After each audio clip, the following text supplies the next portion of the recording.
Buenas tardes, queridos hermanos y amada Iglesia del Señor. En esta tarde estamos aquí con el mismo propósito que estamos todos los jueves, de poder compartir la palabra del Señor, poder meternos en sus hogares y poder meternos en vuestro corazón a través de la palabra que el Señor ha puesto hoy en nuestro corazón. Amén. Y en nuestras bocas y en nuestra Amén. Mente. Hermanos, es un gran privilegio poder compartir la palabra del Señor.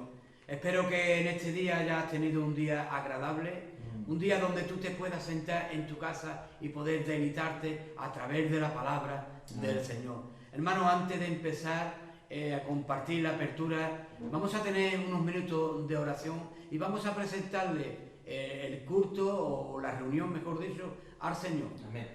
Señor, te damos gracias por lo bueno que tú eres, por habernos guardado durante todo esta mañana, Dios mío, este día tan maravilloso, Señor. Padre, queremos poner todo en tus manos, Señor. Queremos en esta tarde compartir tu palabra. Queremos preparar nuestro corazón para que la semilla, Dios mío, caiga en buena tierra, Dios mío. Señor, te pido perdón por aquellas cosas, por aquellos pensamientos o todas aquellas cosas que haya hecho, Dios, que no está en tu santa voluntad, Dios mío. Señor, antes de ponerme delante de ti, Señor, necesito que tu presencia baje sobre mi vida, Dios mío. Amén. Tome el lugar que a ti te corresponde. Amén. En esta tarde, Dios mío. Padre, gracias por tu iglesia amada aquí en el puerto, Amén. Dios mío. Gracias, Dios mío, que a pesar de los momentos complicados, Señor, tu presencia está en medio de tu pueblo, Dios mío. Por eso en esta tarde queremos honrarte, queremos agradecerte por el día que tú nos has regalado, en este día tan precioso, Dios mío. Gracias te da mi vida, en el nombre de Jesús. Amén. Amén. Amén. Amén. Hermano, en esta tarde yo quiero compartir con vosotros un proverbio. Hermano, es un proverbio precioso, un proverbio donde podemos aprender en este día, pues, a dirigirnos hacia Dios y poner toda nuestra confianza en el Señor, ¿no? Hermano, se encuentra en el proverbio 3, versículos 5 y 6. Amén. Hermano, dice así la palabra del Señor: fíate del Señor de todo tu corazón y no te apoyes en tu propia prudencia. Amén. Reconócelo en todos tus caminos y Él enderezará tus veredas. Amén. Hermano, es un capítulo, es un versículo donde nos aconseja en momentos de tomar decisiones complicadas poner nuestra confianza en el Señor, aun cuando no sabemos ni tan siquiera exactamente la decisión que vamos a tomar.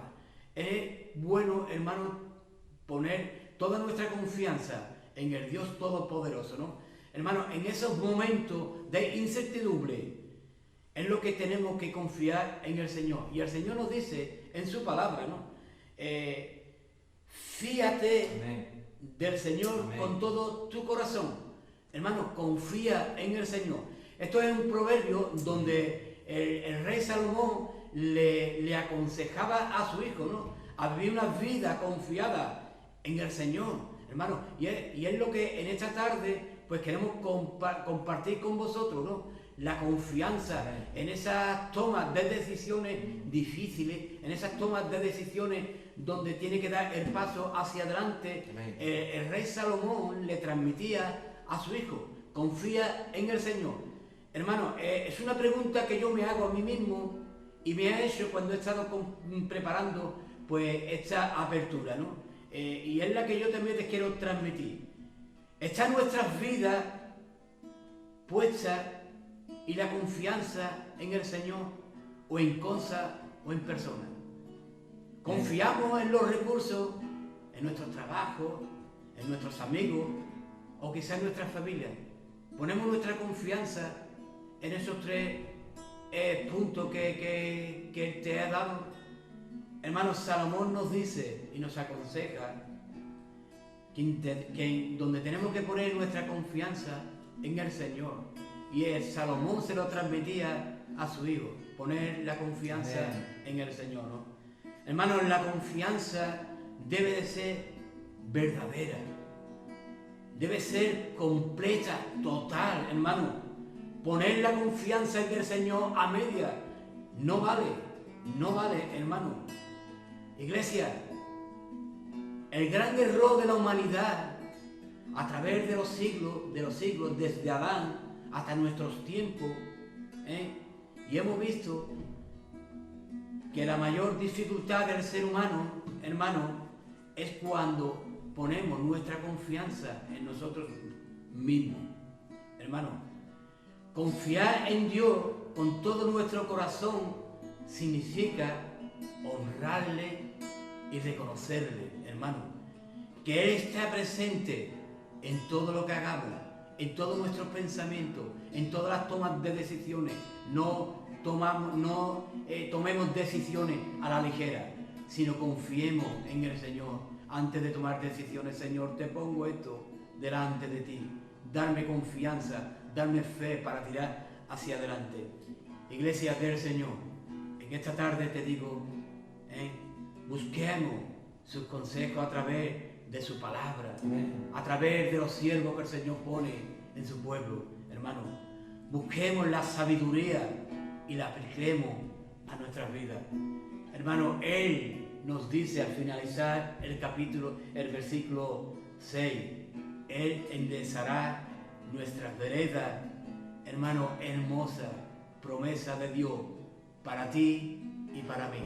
Amén. Hermano, ahora voy a dar paso a mi hermano para que nos deleite con una alabanza. Amén. Gloria al Señor. Vamos a proclamar juntos a ese nombre en el que tenemos que confiar. Jesús, Jesús, Jesús. Jesús, Jesús, Jesús. Y es el nombre que mi corazón ama, que mi lengua proclama, el nombre de Jesús. Es el nombre de un pueblo redimido que canta agradecido al nombre de Jesús. Jesús, Jesús, Jesús, Jesús, Jesús. Y es el nombre que mi corazón ama, que mi lengua proclama, el nombre de Jesús. Es el nombre de un pueblo redimido que canta agradecido al nombre de Jesús. Jesús, Jesús, Jesús. Jesús, Jesús, Jesús. Y es el nombre que mi corazón ama, que mi lengua proclama, el nombre de Jesús. Es el nombre de un pueblo redimido que canta agradecido al nombre de Jesús. Cuando el pueblo del Señor alaba a Dios, suceden cosas maravillosas. Cuando el pueblo del Señor alaba a Dios, suceden cosas maravillosas. Hay sanidad, liberación, y se siente la presencia del Señor. Hay sanidad, liberación, y se siente la presencia del Señor. Y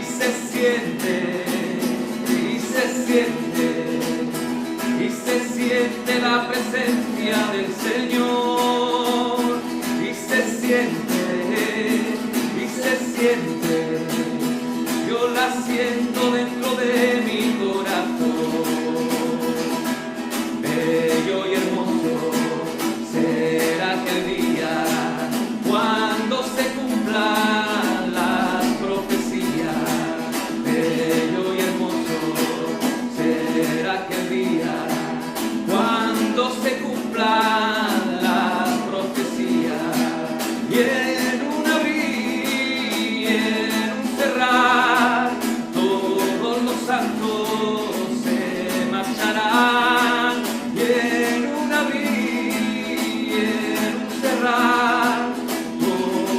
Santo se marchará. Mi Cristo tiene una morada que ha preparado para su amada. Mi Cristo tiene, aleluya, una morada que ha preparado para su amada. Jesús, Jesús, Jesús. Jesús, Jesús, Jesús. Es el nombre que mi corazón ama, que mi lengua proclama, el nombre de Jesús.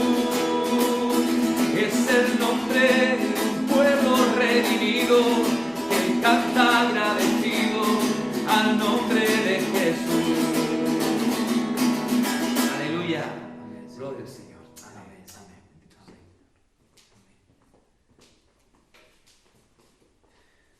Qué bonitas alabanzas, hermano, cuando pensamos en la letra, pensamos en el mensaje. Qué gran alegría, hermano, cuando llegue ese tiempo, ¿no? Amén. Hermano, desde ahí vamos a inclinar nuestros rostros, vamos a inclinar nuestras cabezas y vamos a rogar, Señor, que el Señor use al portero, al vocero de la palabra Amén. de esta tarde, Señor. Amén. Padre, te damos gracias por tu presencia en medio de tu pueblo, Señor. Señor, te hemos cantado, te hemos alabado, Dios Amén. mío.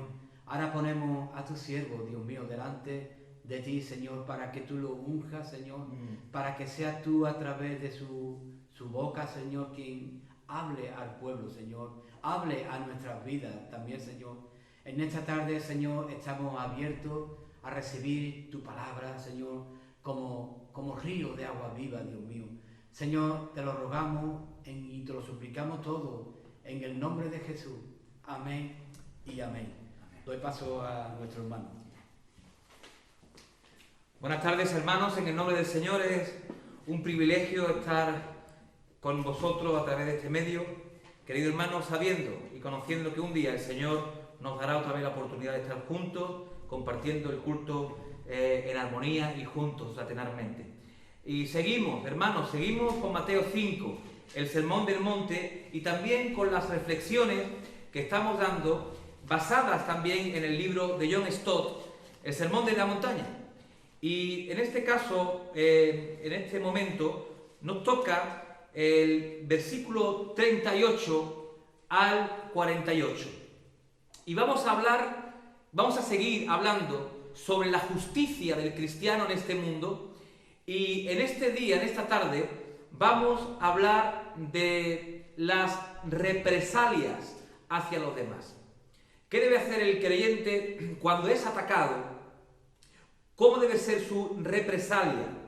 Dice la palabra del Señor en el capítulo 5 de Mateo, versículo 38 al 48. Oísteis que fue dicho, ojo por ojo y diente por diente.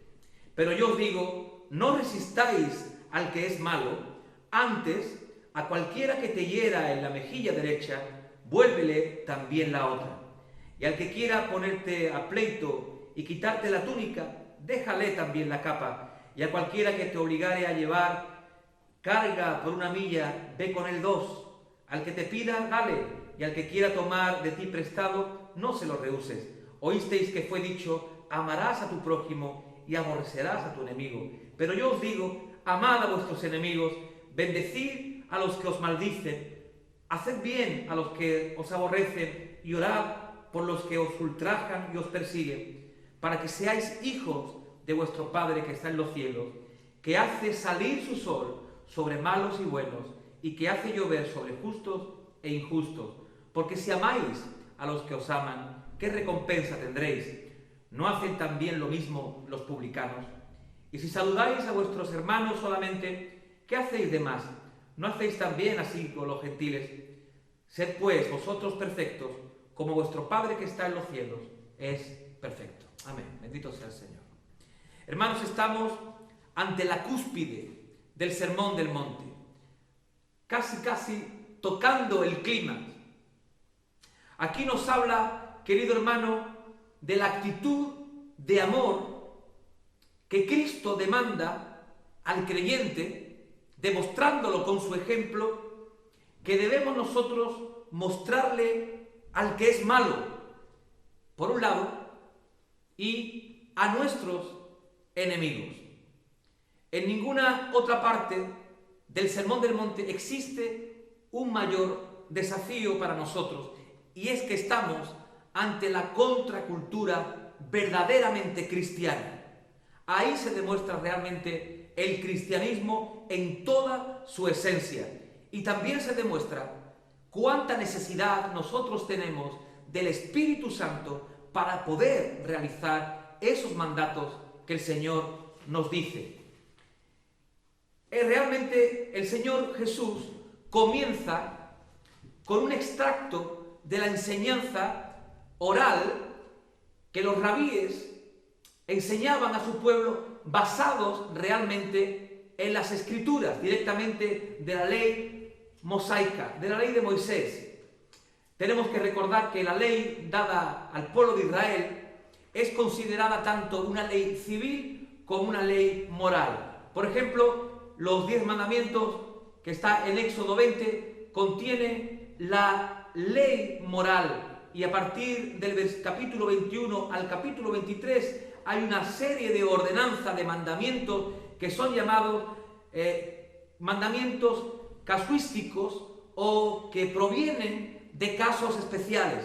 Es decir, vamos a entender a los 10 mandamientos como la ley en general, como la Constitución realmente, y ya las ordenanzas que se derivan de esa ley son para casos o se van formando a medida que van apareciendo casos especiales y marcan jurisprudencia en el pueblo. Y el énfasis, querido hermano, de estas ordenanzas está realmente en los daños y perjuicios a la persona o a la propiedad. Por ejemplo, leemos en Éxodo capítulo 21, vamos a poner un caso de una ley que se deriva de la ley nuclear de los 10 mandamientos a un caso específico. Éxodo 21, versículo 22 al 25, dice así la palabra del Señor: si algunos riñeren e hirieren a mujer embarazada, y ésta abortare, pero sin haber muerte, serán penados conforme a lo que les impusiere el marido de la mujer y juzgaren los jueces. Mas si hubiere muerte, entonces pagará vida por vida, ojo por ojo, diente por diente, mano por mano, pie por pie, quemadura por quemadura, herida por herida, golpe por golpe. Y ahora vamos a ir a Levítico. Levítico 19, versículo 20. Dice así la palabra del Señor: si un hombre yaciere con una mujer que fuere sierva desposada con alguno, y no estuviere rescatada, ni le hubiere sido dada libertad, ambos serán azotados, no morirán, por cuanto ella no es libre. Es decir, hermano, en definitiva, nos encontramos con mandamientos, con ordenanzas que se derivan de casos particulares. ¿Qué ocurre si, por ejemplo, el Señor me manda no matarás? Pero si tengo un animal en mi casa que me pertenece a mí, un toro salta a la granja, se va contra el vecino y lo mata. ¿Quién paga ahí, no? ¿A quién se le puede pedir responsabilidad?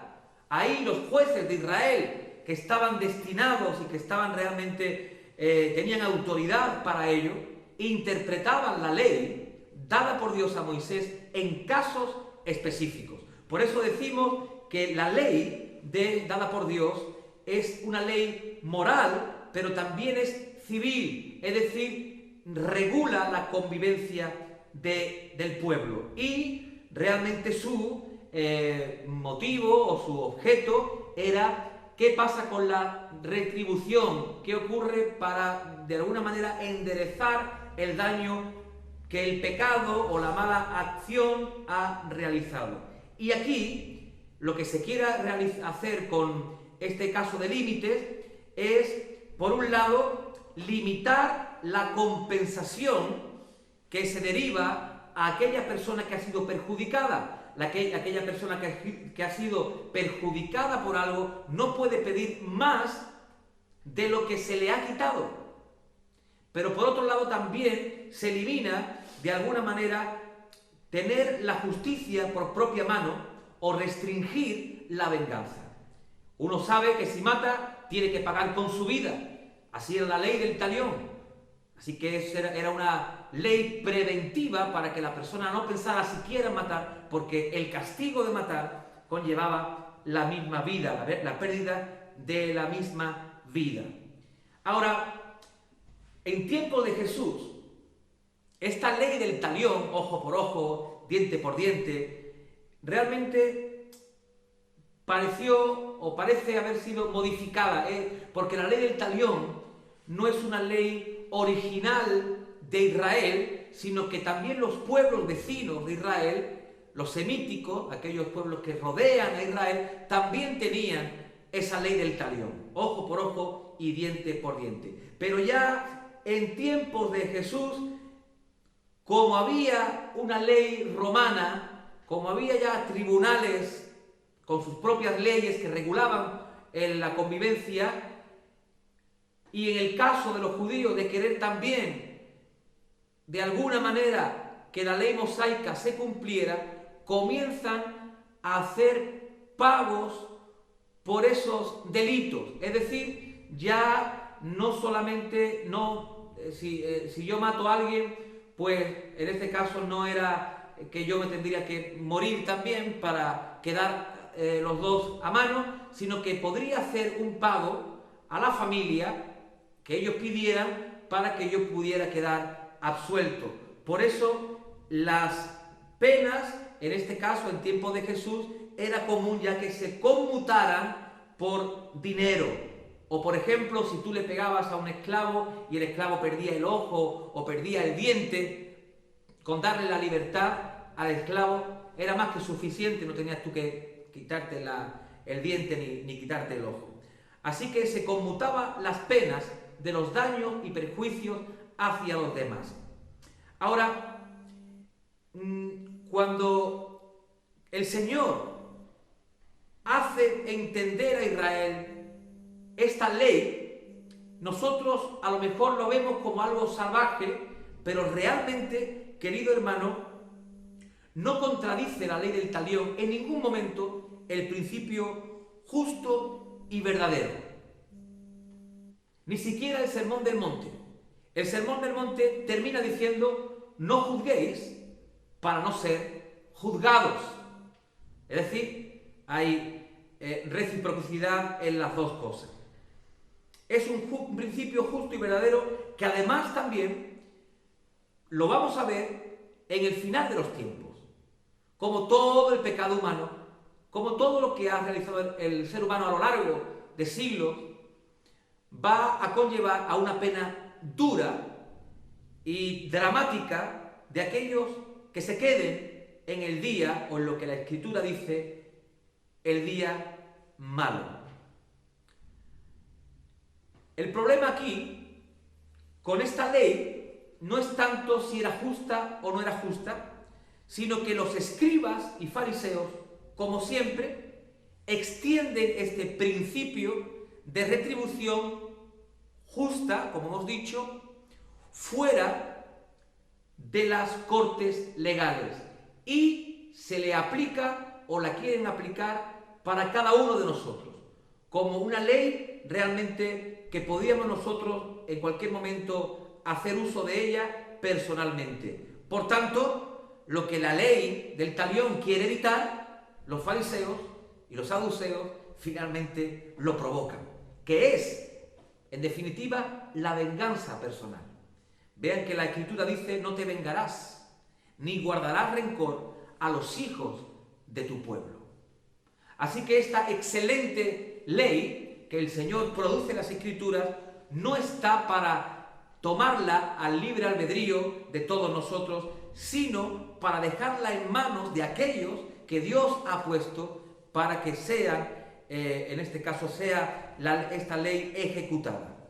Ahora, Jesús, en este caso, afirma, por tanto, que este principio de la ley del talión pertenece exclusivamente, escúcheme hermano ahora, a las cortes legales y también al juicio de Dios, y que no se aplica y que no debemos aplicarla nosotros a las relaciones personales, porque las relaciones personales, según Jesús de Nazaret, en el Sermón del Monte y con su vida, lo que se aplica realmente son las relaciones basadas en el amor y no en la justicia. El amor sobrepasa, en este caso, a la justicia, porque lo que sería justo en el caso de que alguien te matara sería que pagase con su vida, pero el amor, ¿ves?, sobrepasa ese entendimiento y lo que hace es provocar el perdón. De alguna manera el amor termina con la maldición de la venganza, termina con el oprobio de ese círculo vicioso de pagar y pagar y pagar y pagar y pagar, y muestra realmente la libertad. Nuestro deber, hermanos, por tanto, hacia los individuos que nos hacen mal, no es la represalia, sino la aceptación de la injusticia sin venganza ni tampoco reparación.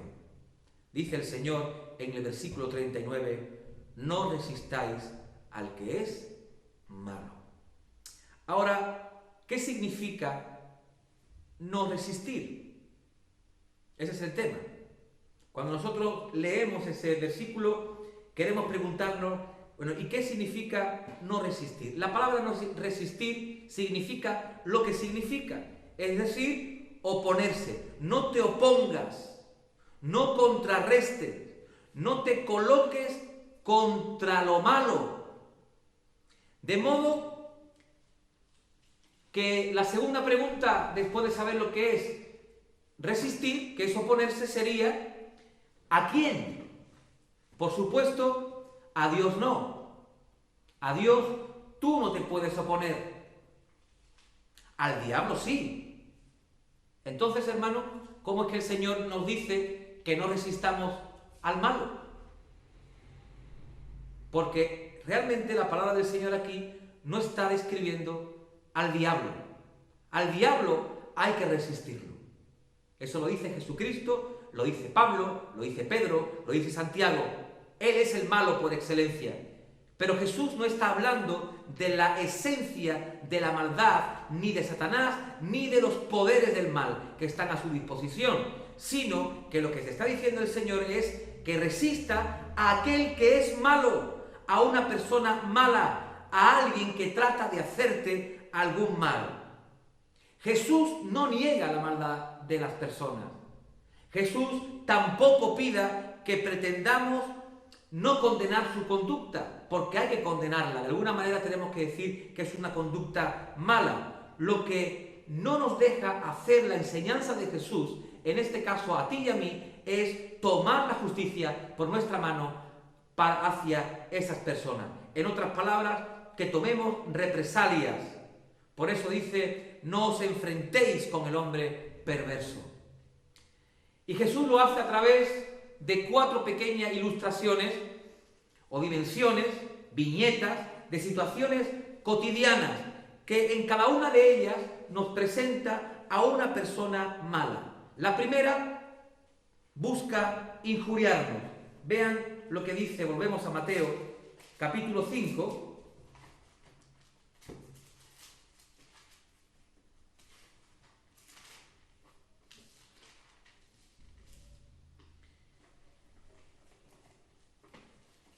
cualquiera que te hiera en la mejilla derecha, vuélvele también la otra.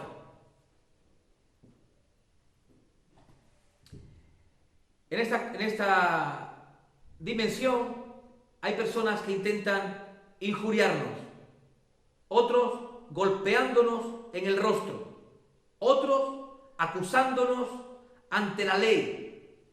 Y la tercera, demandando nuestro servicio. Y una cuarta, pidiéndonos favores monetarios, pidiéndonos dinero. Y en cada una de esas 4 dimensiones, dice el Señor, nuestro deber cristiano es abstenernos en forma tan absoluta de represalia que aún permitamos a la persona mala injuriarnos doblemente. En este caso, cuando dice que te quite la capa, dale también tu túnica. Vean, es una forma de hablar. Es una forma de hablar diciendo, pues encima de que te la quita, no vayas a tomar represalias. No vayas contra el mal. Digámoslo, como dice Stott, de una vez. Aunque nos cause gran incomodidad a ti y a mí, que habrá ocasiones cuando no podamos evitar esta demanda y debamos obedecer al Señor literalmente, dando nuestra otra mejilla. Ahora, ¿qué es lo que tenía el Señor, por ejemplo, en mente cuando hablaba de ese tipo de enfrentamientos? ¿A quién tenía en mente el Señor? ¿Al pueblo de Israel con los malos? ¿A los fariseos con los malos? Recordemos una vez más que el Sermón del Monte está hecho, está provocado, está dicho a los discípulos de Jesús. Entonces estas palabras están dirigidas para ti y para mí, no para el resto de la sociedad, para el que es creyente. El Señor dice, oísteis que fue dicho. ¿A quiénes está diciendo esas palabras? A sus discípulos, a ti y a mí, no al pueblo en general, sino a ti y a mí que somos conocedores del Evangelio y que hemos aceptado a Cristo como Señor y Salvador de nuestras vidas. Si realmente es el Señor de tu vida, entonces tenemos que escuchar sus ordenanzas y además de eso ponerlas por obra. Por eso tenemos que recordar una vez más que el sermón es para sus discípulos y estaba Jesús preparándolo a ellos y a nosotros para lo que iba a venir. Vais a ser injuriados, vais a ser golpeados, vais a ser robados, os van a tomar realmente por necios y porque sois cristianos, van a ir a pediros y además se van a reír de vosotros porque os van a pedir gratuitamente, ¿no? O sea, cuando uno no tiene necesidad ninguna de pedir, pero nos piden por tal de enriquecerse más las personas. Pues en todos esos casos, dice el Señor Jesús a sus discípulos, a ti y a mí, no toméis represalias. Ahora, ¿cuál es el mayor ejemplo de esta no tomar represalias? En Cristo mismo. Vean, hermanos, qué preciosidad de texto en Isaías 50, versículo 6. Cómo el Señor nos enseña con su ejemplo una vez más. Dice el Señor, di mi cuerpo a los heridores y mis mejillas a los que me mesaban la barba, me arrancaban la barba. No escondí mi rostro de injuria ni de esputo, es decir, de saliva. Dice el versículo 7, porque el Señor me ayudará. Por tanto, no me avergonzaré. Por eso puse mi rostro como un pedernal y sé que no seré avergonzado. Cercano está de mí el que me salva. ¿Quién contenderá conmigo? Juntémonos. ¿Quién es el adversario de mi causa? Acérquese a mí. He aquí el Señor me ayudará. ¿Quién hay quien me condene? He aquí todos ellos se envejecerán como ropa de vestir y serán comidos por la polilla. ¿Qué hay entre vosotros que teme al Señor y oye la voz de su siervo? El que anda en tinieblas y carece de luz, confíe en el nombre del Señor y apóyese en Dios. He aquí que todos vosotros encendéis fuego y os rodeáis de teas. Andad a la luz de vuestro fuego y de las teas que encendéis, de mi mano os vendrá esto. En dolor seréis sepultados. En otras palabras, el Señor está diciendo aquí, si hicieron eso conmigo y yo me di, ¿qué no harán con nosotros, no? Es el nivel máximo. La dignidad de Jesús, realmente, la máxima dignidad de Cristo se basó precisamente en ese dominio propio que tuvo delante del enemigo, delante del adversario, y del amor que mantuvo firme ante el repudio de los demás. Es decir, hermanos, en otras palabras, Jesús nos llama a resistir el mal con el bien. Es la única forma en que podemos parar nosotros el mal. Y eso nos va a costar, y eso produce dolor. Pero para eso el Señor nos capacita para estar fuertes y para ser sujetos en el Espíritu Santo. Y dice el apóstol Pedro que aprendamos de Cristo. Y dice así, Cristo padeció por nosotros. Cuando tú estás, querido hermano, resistiendo al malo, por una parte te beneficias tú, porque el Señor te va a bendecir, va a pelear la batalla por ti. De eso no te quepa duda alguna, porque el Señor lo dice en su palabra. Pero por otro también, estás haciendo una labor sobre aquel que te injuria, porque estás demostrando con tus palabras y con tus hechos que realmente Cristo vive en ti. Es decir, es que es algo, hermano, el imaginario de Dios es tan tremendo, de tomar una cruz en el Calvario, señal de sufrimiento, señal de dolor, señal de escarnio, y cambiar ese símbolo en victoria, en vida eterna. Es lo que te está pidiendo el Señor hoy, que tu comportamiento ante la actitud de los demás, ante las mentiras, ante quizá faltas de respeto, quizá también algún robo o alguna cosa, por tu cuenta, no tomes represalias.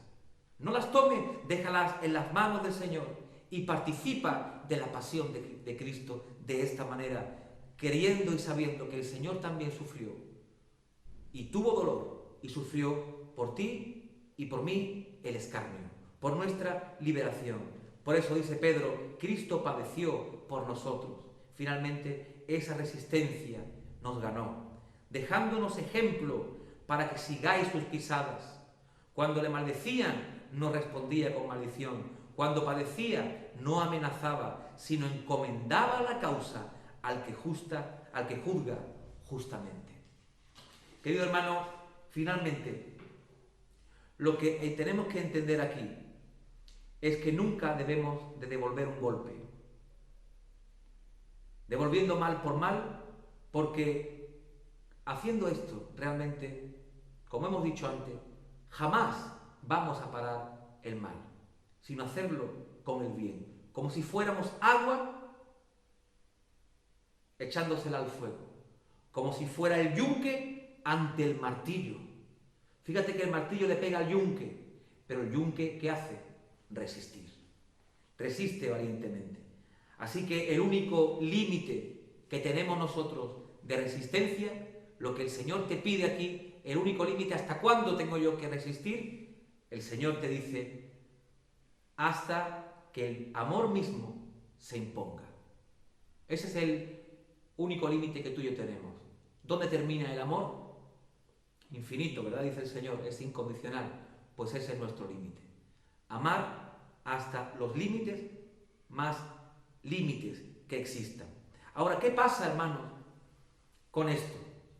¿Qué ocurre con, vale, yo voy a hacer lo que dice Jesús, voy a resistir y voy a, de alguna manera, a evangelizar con mi testimonio, pero ¿qué pasa con mi causa, no? ¿Qué pasa quién me defiende las injurias? ¿Quién defiende lo que me han robado? ¿Quién defiende aquellas cosas en las que me han hecho daño?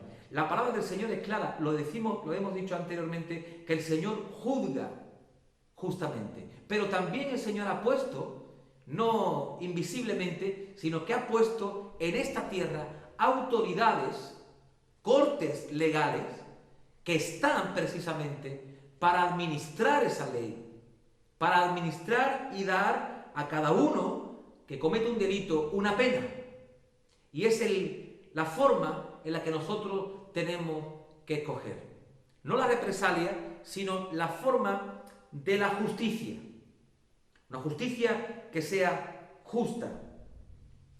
Pero tampoco podemos nosotros tomarnos, porque tampoco podemos nosotros tomarnos esta forma de pausa o de resistencia a la maldad como si realmente tuviéramos que soportarlo todo. Porque no sería justo. El Señor no te llama a que te provoquen un dolor irracional, a que tú resistas todo lo que te echen. Si te tiran una piedra, pues tú vas para que te tiren otra piedra. El Señor no es así, porque ahí han caído mucha gente en ese error. Gente como Gandhi, por ejemplo, o Tolstoy, ¿no? Gente de esta que tomaron el ejemplo del pacifismo a un nivel extremo. El Señor no nos pide eso. No nos pide resistencias irrealistas, sino con fundamento bíblico. Porque no podemos tomar el mandato de Jesús, no resistáis al mal, como una prohibición absoluta del uso de todo tipo de fuerza, sino que existe una fuerza establecida por Dios, una fuerza establecida por el Señor en este mundo, que son, como hemos dicho, las cortes legales. Y el Nuevo Testamento así nos indica. Y fíjate bien, hermanos, que en el tiempo de Jesús, en el tiempo del apóstol Pablo, sí era malo el imperio romano. Pero realmente en Romanos, capítulo 13, el Señor lo denomina, en manos de Pablo, a este imperio, que nosotros conocemos que era inmoral, como un servidor de Dios. Pero al mismo tiempo, en Apocalipsis capítulo 13, también lo llama como un aliado del diablo. El hecho es contradictorio. ¿Cómo puede ser a la vez servidor de Dios y aliado del diablo? Bien, que el Señor nos establezca a la justicia, que nos establezca una autoridad, no significa que esta autoridad se desvíe y finalmente sea aliada del diablo. Por tanto, el juicio que nosotros tenemos que realizar a estas cortes legales, cristianamente hablando, es que si estas cortes realmente castigan a los hombres perversos, entonces están ejecutando realmente la autoridad de Dios correctamente. Pero si esta justicia lo que hace es oprimir al pueblo, lo que hace es perseguir al bueno y lo que hace es aplaudir al malo, entonces tenemos que ver perfectamente que esta justicia, aún puesta por Dios, no está obedeciendo a Dios, sino que se está haciendo aliado del diablo. Finalmente, hermanos, el apóstol Pablo anuncia nuestra responsabilidad individual diciendo: no paguéis a nadie mal por mal. No os venguéis vosotros mismos, amados míos, sino dejad lugar a la ira de Dios, porque escrito está: mía es la venganza, yo pagaré, dice el Señor. Así que si tu enemigo tuviere hambre, dale de comer, si tuviere sed, dale de beber, pues haciendo esto, ve, escucha, ascuas de fuego amontonarás sobre su cabeza, es decir, avergonzado para que se arrepienta. No seas vencido de lo malo, sino vence con el bien el mal. Es decir, la prohibición de la venganza que hace Pablo no se debe a que la retribución sea mala en sí misma, sino a que ella es prerrogativa de Dios, no del hombre. La venganza es de Dios, la venganza es del Señor. Ahora, el propósito es expresar su ira, la ira de Dios o la venganza a través, como hemos dicho, de las cortes legales, como Pablo va a describir en Romanos 13 y finalmente en el día del juicio del Señor. Así que el Estado que castiga al malhechor es su autoridad dada por Dios, y el cristiano realmente individual lo que tiene que hacer es no pagar mal por mal. En resumen, hermanos, Jesús no prohíbe en esta porción de las Escrituras la administración de la justicia, sino más bien nos prohíbe a nosotros tomar la ley por nuestra propia mano, ojo por ojo, que así era lo que hacían los fariseos. En la vida personal tenemos que deshacernos realmente de venganzas personales, de palabras, de obras, incluso de animosidad espiritual. Es decir, de que no me cae bien, no lo soporto, no puedo con esto, porque esto no es lo bueno, y ni lo que Jesucristo quiere expresarnos con su ejemplo, sino que más bien lo que nos dice el Señor, que todo eso que nos hace daño, realmente lo pongamos en manos del juez bueno y justo, como lo hizo el Señor Jesús. Lo hemos dicho antes, cuando Pedro dice que él encomendaba todo al juez justo. No nos corresponde a nosotros procurar o desear la venganza personal, y no tenemos que pagar la injuria, sino, como dice el Señor, sufrirla y así vencer con el bien y el mal. De modo que el mandato de Jesús a no resistir el mal no debe usarse para justificar la debilidad temperamental. Es decir, no somos débiles o que se pueda hacer lo que sea, o cuando haya una anarquía, bueno, pues lo aplaudimos incluso, ni siquiera el pacifismo en absoluto. En cambio, lo que Jesús demanda, querido hermano, aquí, de todos sus seguidores, de ti, de mí, de la Iglesia, es una actitud personal hacia los que hacen mal que está inspirada en la misericordia, en el amor, en el ejemplo de Cristo y no en la justicia. Que renuncia el creyente a la venganza en forma tan total que se arriesga incluso a un sufrimiento mayor y peor, con un costo, pero ese es el costo del seguimiento a Jesús, que nunca está dominada por el deseo propio de la carne en nosotros y humanos de causarles daño, sino todo lo contrario, de traerlo y rescatarlo para el Señor. Así, hermanos, que hasta aquí la palabra del Señor. Queremos pedirle al Señor que esta tarea tan difícil nos las haga ver y nos las haga de alguna manera que se haga carne en nuestros corazones para que la podamos poner por obra. Y vamos a hacer una oración, vamos a pedir a nuestro hermano Antonio que pase por aquí para que él termine y despide nuestro culto con la paz y con la bendición del Señor. Que el Señor los bendiga. Hermano, preciosa palabra, donde el Señor una vez más nos enseña de poner la otra mejilla, ¿no? Preciosa palabra para que sea arraigada en nuestro corazón y poder ponerla por práctica, aún no entendiéndola, aún no comprendiéndola muchas veces, ¿no? Pero el Señor nos ha hablado en esta tarde y más en estos tiempos. Hermano, vamos a inclinar nuestro rostro. Señor, gracias por tu palabra transmitida a través de tu siervo, Señor. Señor, enséñanos tú cada día a ponerla por práctica, aún sin entenderla y comprenderla, Señor. Pero tú eres el camino, la verdad y la vida, Dios mío. Amén. Señor, si lo hicieron contigo, pues tu palabra lo dice claramente, que también con nosotros lo hará, Dios mío. Por eso te rogamos, Señor, que tú nos fortalezcas, que tú abras nuestra mente espiritual para entender, comprender el mensaje que tú en esta tarde nos has transmitido a través de tu siervo.